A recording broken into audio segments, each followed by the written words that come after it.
The topic this morning is youth literacy, and we're fortunate again to have my granddaughter, Alana McLaughlin, who has given us a youth perspective in terms of reading, recognizing that the state of Tennessee is the last in terms of literacy among the 50 states. And the reason we mention this, Alana, is primarily because we want you to address this issue of literacy in the state of Tennessee in terms of what we are trying to do in terms of making sure that more young people your age, and as we said earlier, 8 years old, more young people will be more familiar with what they have to do about reading. Well, I really want to encourage kids 8 and under to really read, because some parents who can't read, their children want to be exactly like that. But I personally encourage all kids to read, because reading is a good thing, because it lets your imagination run free.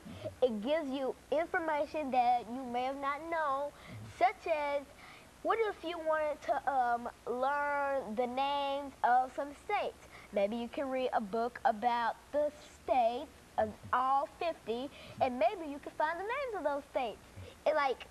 Books give you information, and they let your imagination run wild, such as The Cat in the Hat.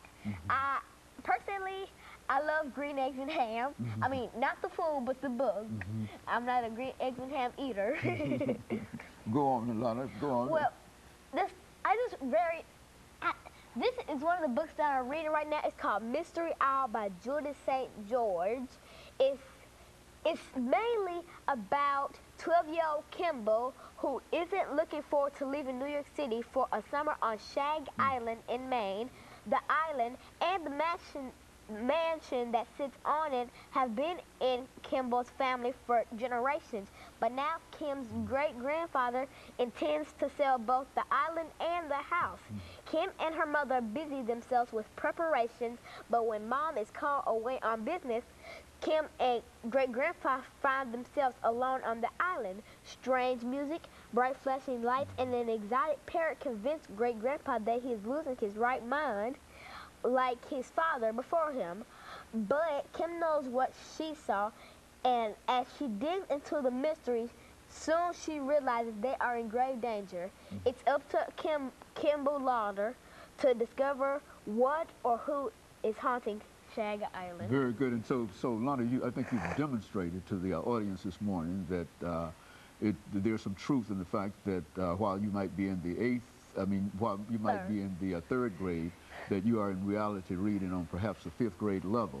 Yes. And I also understand that you've done a number of things in your school to encourage young people that you work with to read and to be more studious. Why don't you tell us something about some of your tutoring activities? And I know it's strange to talk about you being a tutor, but go on, talk about. Well, I'm in a tutoring class at my school at Glen Enhanced Option Elementary, and I help one student named Anaya.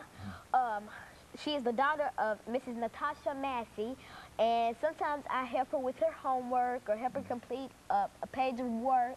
And basically, I'm one out of 3 other helpers. And so you're not the main helper, but you